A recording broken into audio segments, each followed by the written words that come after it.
सांसद महुआ मोइत्रा का प्यारू वाला वीडियो आज सोशल मीडिया पर ट्रेंड में है, लेकिन महुआ पर जैसे जैसे लिखित नोटरी सर्टिफाइड आरोप लग रहे हैं, उनसे मुश्किल बहुत बढ़ती हुई नजर आ रही है। भला कोई सांसद अपना ईमेल और पासवर्ड किसी बिजनेसमैन को गिरवी रख देगा? क्या यह संभव है कि जो बिजनेसमैन चाहे वो सवाल सांसद पूछे? महुआ मोइत्रा का पूरा मामला बहुत आगे बढ़ता दिखाई दे रहा है। सवाल यह है कि आगे होगा क्या? क्या महुआ पर बहुत कठोर फैसले का काउंटडाउन शुरू हो चुका है? सवाल पब्लिक का में महुआ पर यह exclusive story.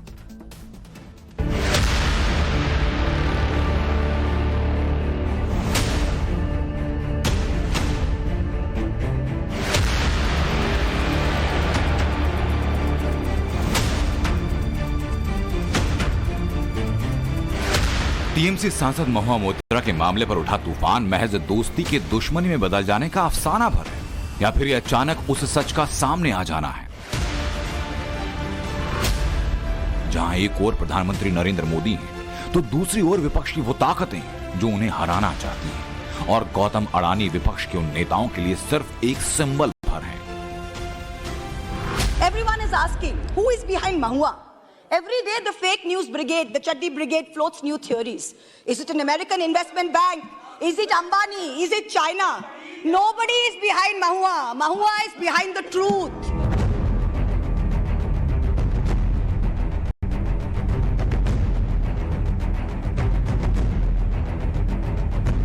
Adani Enterprises tried to raise funds in the stock market but failed. Modi is silent on the subject, but he will have to answer questions from foreign investors and in Parliament. This will significantly weaken Modi's stranglehold on India's federal government and open the door to push for much-needed institutional reforms. I may be naive, but I expect a democratic revival in India. Gautam Adani के नाम पर नरेंद्र मोदी को हटा देने की बात उस शख्स ने कह रखी है जो दुनिया भर की सरकारों को अस्थिर करने के लिए बदनाम है। जनवरी 2023 में संसद सत्र के ऐन पहले अडानी पर हिंडनबर्ग रिपोर्ट और फिर फरवरी में जॉर्ज सोरोस का भारत में डेमोक्रेटिक रिवाइवल वाला बयान। But I expect a democratic revival in India. इसके बाद मानो एक पूरी की पूरी कड़ी जुड़ती है। अडानी पर नए नए आरोप लगते गए और निशाना नरेंद्र मोदी बनते गए। 32,000 करोड़ रुपए क्लियरली प्रूवन है। इसमें मतलब ये प्रूफ है, इसमें ये मतलब ऐसे नहीं बोल रहे हैं, सारा डॉक्यूमेंटेशन है इनके पास, मगर कोई एक्शन नहीं। और इस बार तो हिंदुस्तान की जनता की जेब से चोरी किया जा रहा है।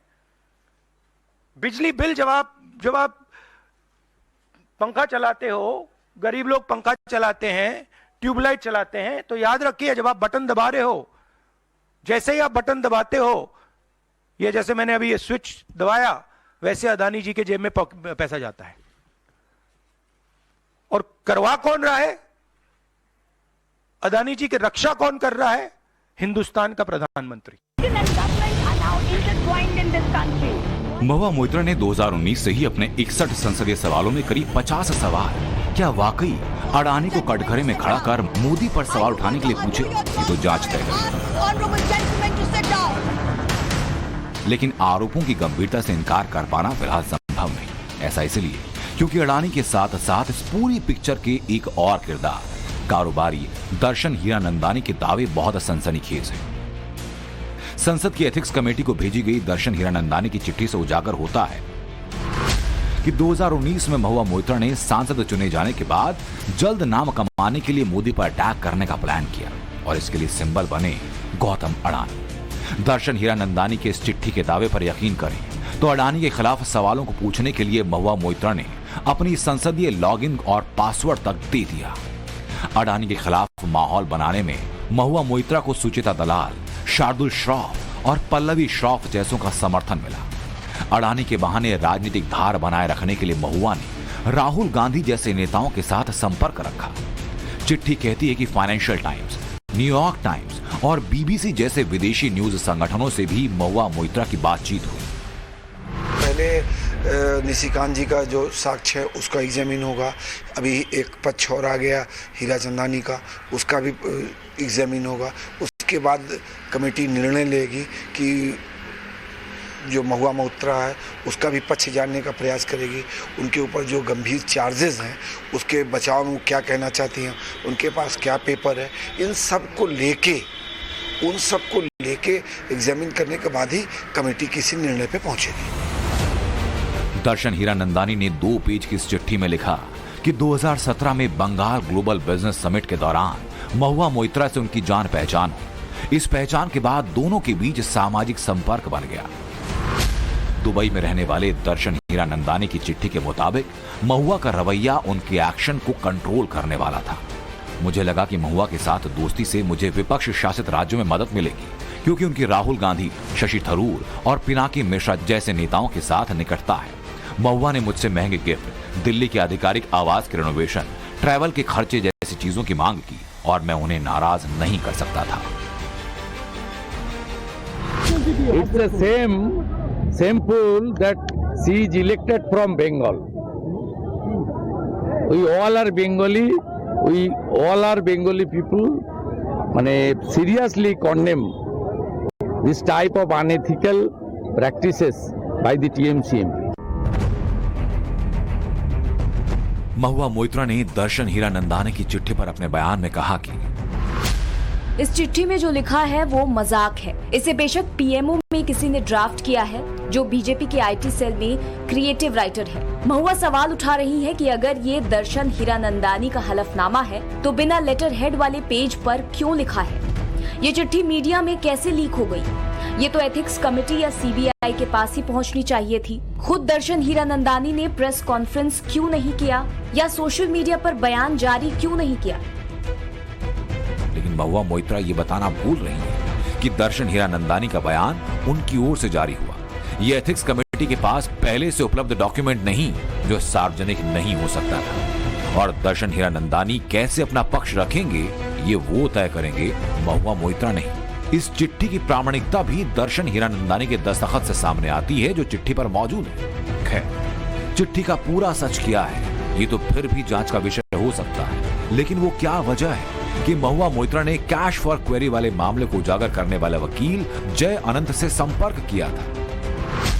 जय अनंत के आरोपों के मुताबिक मुझ पर सीबीआई को भेजी गई शिकायत और बीजेपी सांसद निशिकांत दुबे को भेजी गई चिट्ठी को वापस लेने का दबाव डाला गया। महुआ की ओर से जय अनंत से संपर्क करने के बाद सीनियर एडवोकेट गोपाल शंकर नारायणन ने स्वीकारी। इसी बिना पर गोपाल शंकर ने दिल्ली हाई कोर्ट में महुआ की मानहानि याचिका की पैरवी से खुद को अलग कर लिया। Yes, I had reached out to him yesterday, that is correct, and had asked him, look, is there any way of exploring a settlement? That's all that the conversation was about. Jay had said he'd get back to me. He didn't get back to me. Today when I appeared, Jay personally said he had an objection to me appearing. I immediately withdrew and I said I don't want to do this case. Mahua Moitra जिन जय अनंत देहरादाई को jilted x बता चुकी हूं, इन शब्दों का कमोबेश translation दिल जला आशिक हो सकता है। ऐसे जिल्टेड एक्स के खिलाफ कुछ महीनों में 2 बार पुलिस कंप्लेन हो चुकी, तो फिर उनसे समझौते की कोशिश क्यों कर रही थी? क्या कैश फॉर क्वेरी मामला महुआ मोइत्रा पर राजनीतिक तौर पर भारी पड़ रहा है? यहां ये बात चौंकाने वाली कि 5 दिन बीत जाने के बावजूद महुआ मोइत्रा को अपनी पार्टी टीएमसी का समर्थन नहीं मिला, जबकि बंगाल में टीएमसी के खिलाफ झंडा उठाए रखने वाले अधीर रंजन चौधरी तक महुआ के पक्ष में आ गए हैं। जो सरकार एक विशेष उद्योगपति को रक्षा करने के लिए इतना तत्पर कि कोई भी उनके खिलाफ सवाल पूछे तो हो सकता है देश की दुश्मन बन जाए। इस तरीके की तत्परता के साथ एथिक्स कमेटी बनाया एथिक्स कमेटी रहते और ये सारे तब्दील शुरू, जांच पड़ताल शुरू हो जाते हैं, ये मैं तो कभी नहीं देखा। हो सकता सरकार के कोई अलग तरीके से इस मुद्दे पे अपना दिलचस्पी है। अडानी के बहाने नरेंद्र मोदी को निशाने पर लेने की राजनीति कम से कम 2024 के चुनावों तक रुकने नहीं वाली। लेकिन इस अडानी एपिसोड में महुआ मोइत्रा पर लगे आरोपों से देश की संसदीय नैतिकता का एक ऐसा प्रश्न उठ खड़ा हुआ जिससे सच्चाई सामने आना देश के लिए जरूरी हो गया है। Bureau report, times now Bharat.